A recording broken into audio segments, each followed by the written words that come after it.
Hello everyone. Next part start करने से पहले आप लोग मेरे चैनल को सब्सक्राइब करिएगा। अब हम नेक्स्ट पार्ट स्टार्ट करते हैं। शियान जो अपने निज के भेजे हुए सारे मैसेजेस को रीड कर रहा होता है और उसके बाद वो शौवी के घर के बाहर पहुंच जाता है। शौवी जो अपने घर में सोई हुई होती है और थोड़ी बीमार होने की वजह से उसकी आँख खुल जाती है और सबसे पहले बारिश हो रही होती है इसलिए गैलरी से कपड़े निकाल रही होती है और उसके बाद हॉस्पिटल जाने का सोचती है और सब कुछ करते हुए उसे शियान भी देख लेता है।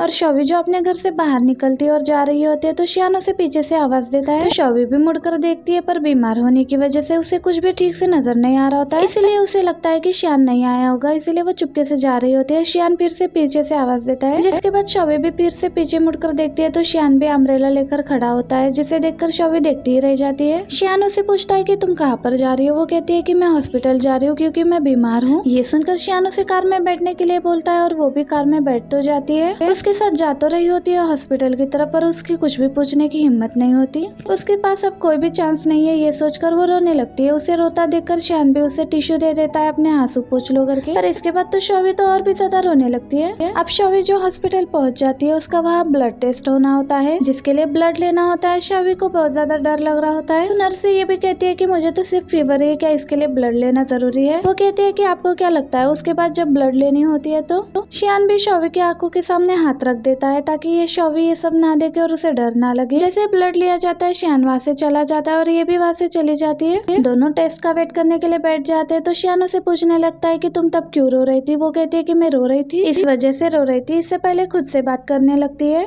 अगर उस न्यू ईयर वाले दिन कुछ नहीं हुआ होता तो आज हम दोनों एक साथ होते और ना आज हम हॉस्पिटल में होते। और शियान से कहती है कि मैं सोच रही थी मुझे हॉस्पिटल आना पड़ा क्योंकि मैं बीमार हूँ। आगे से शियान बोलता है कि हाँ तुम बीमार नहीं होती तो इस टाइम तुम मेरे घर पर होती। ये सुनकर तो शौवी सोचने लगती है कि क्या मैंने गलत सुना? नहीं, इतनी छोटी सी बात मैं गलत नहीं सुन सकती। यही सोचकर उसे देखने लगती है तो कुछ बातें करने वाली है तो शियान कहता है कि मैंने सही कहा ना? तो वो आगे से कह देती है कि हाँ तुमने ठीक बोला। इतने में शौवी का टेस्ट भी आ जाता है तो वो अपने रिपोर्ट लेने के लिए जाती है और हमें शिन और यू दिखाए जाते हैं। यू उसे उसी जगह पर ले आया था जहाँ पर आने के बाद ही दोनों गर्लफ्रेंड बॉयफ्रेंड बन चुके थे। दोनों इसी तरह की बातें करते हैं। शिन अपने मोबाइल की तरफ देखते हुए सोचते है कि उसके अंकल ने अभी तक कोई भी मैसेज का रिप्लाई क्यों नहीं दिया। ये देखकर उसे इतना गुस्सा आ रहा होता है कि ये किस तरह के इंसान है। ये उससे कुछ बात करने वाला होता है तो वो कहती है कि आपको ये हो रहा होगा ना कि मैं आपके लिए क्या गिफ्ट लाई हूँ। तो वो कहता है कि हाँ तुम क्या गिफ्ट लाई हो? वो बताती है कि ये मैंने बुक्स वगैरह ढूंढी है। तो वो कहता है कि मैं कोई भी बुक्स नहीं पढ़ता। वो कहती है कि तुम बात को समझते नहीं हो। चलो ठीक है, ये बताओ तुम मेरे लिए क्या गिफ्ट लाए हो? तो वो अपने वाला गिफ्ट दिखाने लगता है जो शिन के लिए लेकर आया था। इसको देखकर शिन कहती है कि ये तुम मुझे क्यों दे रहे हो? तो वो इसका मतलब बताता है कि तुम्हारे आने से पहले मुझे पता नहीं था कि मैं कहाँ पर हूँ और क्या कर रहा हूँ, और मुझे शिपिंग करना भी काफी अच्छा लगता है, इसलिए मैंने तुम्हें ये चीज दी है ताकि तुम मुझे रोक पाओ। अब शिन को वो नेकलेस पहना देता है और यू उसके चिक पर किस कर देता है और कहता है कि ये मैं ऑन करता हूँ अपने गर्लफ्रेंड का। इसके बाद शिन भी यू को किस कर देती है। यहाँ पर दोनों का फर्स्ट किस हो जाता है और शौवी भी रिपोर्ट्स लेने के बाद डॉक्टर से चेक करवा रही होती है। डॉक्टर से मेडिसिन लेकर जब वापस उसी जगह पर आती है तो देखती है कि शियान वहाँ पर नहीं है। उदास हो जाती है और वहाँ से चुप करके जाने लगती है तो सामने से शियान आ जाता है। वो खुश हो जाती है तो शियान उसके लिए हॉट वाटर भी लेकर आया था। दोनों साथ में जा रहे थे तो शियान उसे कहता है कि तुम चुप क्यों हो? वो कहती है कि क्या? तो शियान कहता है कि कुछ भी नहीं और अपनी कार में उसे घर तक छोड़ने के लिए जाता है। तो घर तक पहुँचने के बाद देखता है कि शौवी तो सोई हुई है। उसको उठाता नहीं है, अपनी चाइल्डहुड फ्रेंड से बात कर रहा होता है। वो उसको आउटिंग के लिए बाहर बुला रही होती है, क्या तुम मेरे साथ डिनर के लिए चलोगे? शियान उसे मना करने लगता है। उसने में कॉल उसकी कट कर देता है और जैसे उसकी तरफ देखता है तो शौवी उठ गई थी। शौवी उसे पूछने लगती है कि क्या तुम जाओगे उसके साथ बाहर? शियान उसे पूछने लगता है कि मैं क्या करूं? क्या तुम चाहती हो कि मैं उसके साथ बाहर जाऊं? शौवी कहती है कि मैं क्यों चाहूंगी कि तुम उसके साथ बाहर जाओ। शियान उसे पूछता है कि तुम क्यों नहीं ऐसा चाहोगी? तो वो कहती है कि कल का मौसम अच्छा नहीं है। शियान तो उससे कुछ और ही एक्सपेक्ट कर रहा था और इस बात को जाने देता है और कहता है कि जल्दी सो जाना। अब शौवी भी कार से बाहर उतर जाती है तो उसके बाद वो वहाँ से चला जाता है। और नेक्स्ट डे शौवी अपनी ड्रिप लगवाने के लिए आती है हॉस्पिटल क्योंकि डॉक्टर ने उसे बोला था। और शिन उसे कॉल करती है और बताती है कि मैं काम पर आना चाहती हूँ, क्या मैं कल से काम पर आ सकती हूँ? तो शौवी उसे बताती है कि मैं हॉस्पिटल में हूँ, बीमार हूँ और अभी इस टाइम पर अपनी ड्रिप लगवाने आई हूँ। तो वो पूछती है कि आपके साथ कोई है वहाँ पर? कहते हैं नहीं मेरे साथ कोई नहीं है। और उसके बाद कहती है कि मुझे नर्स को बुलाना होगा अपनी ड्रिप निकलवाने के लिए और उसके बाद कॉल कट कर देती है। अब शिन भी चुपके से अपने अंकल के पास आती है और उल्टी सीधी हरकतें करने लगती है, जिससे शियान को पता चल जाता है कि ये कुछ बात करने के लिए आई है यहाँ पर। तो शियान उसे कहता है कि तुम जो बात करने के लिए आई हो वो कह दो।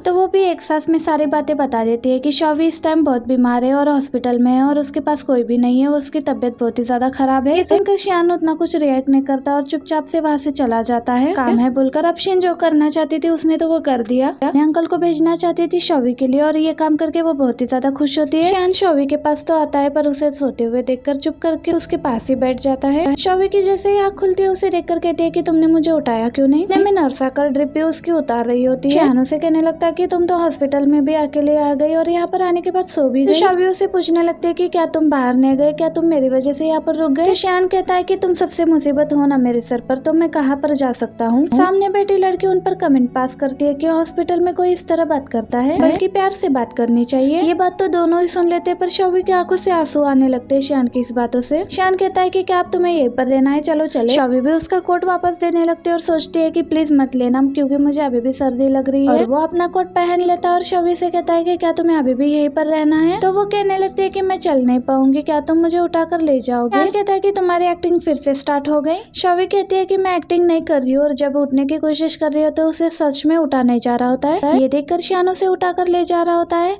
यहाँ पर शॉवी वो बात क्लियर कर देती है जो उसे पहले ही क्लियर कर देनी चाहिए ताकि ये इतनी बड़ी गलतफहमी होती ही नहीं, और बता देती है कि पहले तो मैं एक्टिंग कर रही थी पर एक्टिंग करते करते मुझे पता ही नहीं चला कि मैं कब तुम्हें लाइक करने लगी। इस बात का मुझे बिल्कुल भी एहसास नहीं हुआ। शियान भी उसकी बातों को चुप करके सुन रहा होता है। सारा सच शॉवी उसको बता देती है तो उसके बाद शियान सिर्फ हूँ करता है। इस पर शॉवी कहने लगती है कि बताओ तो तुम मुझ पर नाराज हो या नहीं, क्या तुम्हें मेरी बात समझ में आई। वो तो चुप करके शॉवी को देखने लगता है। इसका मतलब शियान का गुस्सा दूर हो गया था। अब शॉवी उसके साथ वापस तो आ जाती है पर घर के सामने पहुंचने के बाद दोबारा से पूछने लगती है कि क्या तुम मुझसे नाराज हो। अगर गुस्सा हो तो मैं तुम्हें अपना एग्जाम भी दे सकती हूँ। वो कहता है कि मैं तुम्हारा एग्जाम क्यों लूंगा, ये बड़ी प्यार से कहता है उसे। उसके बाद शॉवी भी उसकी कार से जाने लगती है तो शियान का उसका मोबाइल मिलता है जो वो शॉवी को आवाज देके कहता है कि तुम्हारा मोबाइल यहीं पर छूट गया। जैसे ही वो अपना मोबाइल लेने के लिए जाती है तो वो कहता है कि तुम कोई ना कोई बात भूल रही हो। तो वो कहती है कि मैं क्या भूल रही हूँ और दोबारा से उसके साथ फ्लर्ट करने लगती है और कहती है कि अच्छा मैं ये कहना भूल गई ना कि थैंक्स तुमने मुझे घर तक छोड़ा। ये सुनकर तो शियान उससे कोई भी रिएक्ट नहीं करता और उसका मोबाइल उसे वापस दे देता है। अभी तो उसे खड़े रहकर बस देखे जा रही होती है और उसे शियान के साथ फर्स्ट मीटिंग याद आती है। किस तरह उसने शियान के कार में बैठने से मना कर दिया था। शियान उसको इस तरह देखकर पूछने लगता है कि क्या हुआ, अब तुम जा क्यों नहीं रही हो। वो कहती है कि कुछ भी नहीं, मुझे याद आ गया कि पहली बार मैंने तुम्हारे कार में बैठने से मना कर दिया था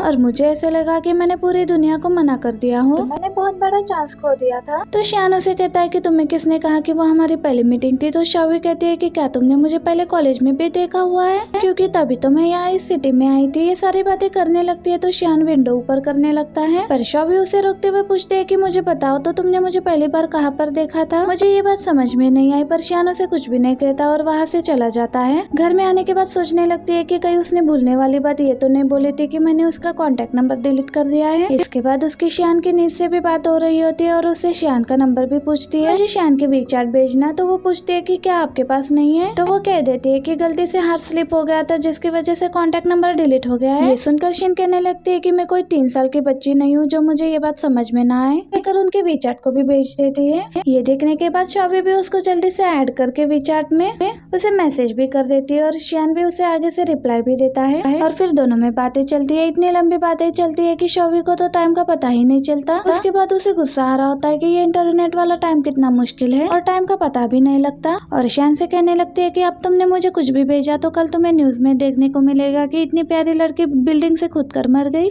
ये सुनकर शियान स्माइल करने लगता है और इन दोनों की बात यहीं पर खत्म हो जाती है। कहते हैं कि वरना मैं तुम्हें अपने चैट हिस्ट्री से निकाल दूंगी। नेक्स्ट मॉर्निंग शियान के ऑफिस में जहाँ पर दूसरे इन्वेस्टर के साथ बात चल रही होती है। शियान उनकी बात नहीं मान रहा होता और वो लोग अपनी बात मनवाने पर लगे हुए थे। लास्ट में उन्हें शिनयान की बात सुननी पड़ती है। शिनयान कहता है कि जो भी होगा देखा जाएगा, पर कंपनी के हालात देखकर लगता है कि ये बैंकक्रप्ट हो जाएगी। और शॉवी दिखाई जाती है जो काम पर आने के बाद भी आज बहुत ज्यादा खुश हो रही होती है और नान भी आ जाती है और उसे कहती है कि पहला पर्सन देखा है जो बीमार होने के बाद भी इतने ज्यादा खुश है। ये बात सुनने के बाद शॉवी और भी ज्यादा खुश हो जाती है। अब शॉवी जब काम से वापस जा रही होती है तो उसे यांग मिल जाता है जिसे रोककर पूछने लगता है कि मैंने सुना था कि तुम्हारी तबीयत ठीक नहीं है, क्या तुम अब ठीक हो। तो वो कहती है कि हाँ मैं ठीक हूँ। यांग उसकी फेस को देखकर कहता है कि तुम पहले से ज्यादा चमक रही हो। शॉवी कहती है कि मुझे तुमसे कुछ कहना है। तो वो कहता है कि चलो ठीक है, फिर खाने के टेबल पर बात करते हैं इस बारे में। अब खाने के टेबल पर शोवे खाना खा रही होती है तो यहाँ का फ्लर्ट स्टार्ट हो जाता है कि तुम आज कितनी प्यारी लग रही हो। जिसके बाद वो उसे बता देती है कि मेरा और शियान का सब कुछ ठीक हो गया है। पर वो आगे से कहता है कि उसका और तुम्हारा कैसे ठीक हो सकता है, क्योंकि उसकी कंपनी तो बहुत ही बुरी हालतों से गुजर रही है। इस तरह का पर्सन कैसे तुम्हें एक्सेप्ट कर सकता है फिर से। ये सुनने के बाद तो शोवे भी सोचने लगती है, फिर सोचते है कि उसने तो मुझे माफ भी कर दिया और मुझे पैम्पर भी करने लगता है। रियांग कहता है कि उसने तुम्हें माफ कर दिया हो तब भी मैं तुम्हें नहीं छोड़ूंगा, क्योंकि ये मेरा हक है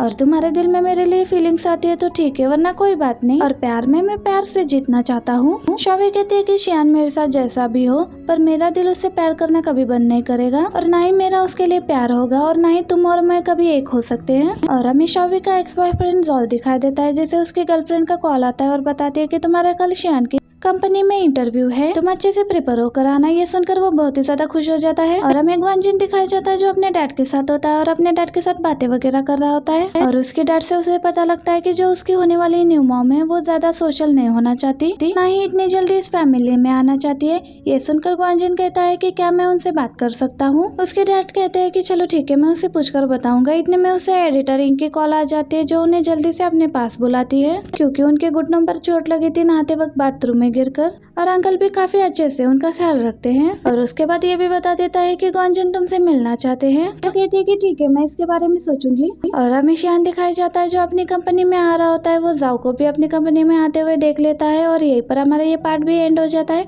वीडियो अच्छी लगी हो तो वीडियो को लाइक करना। Keep watching. Thank you. Bye bye.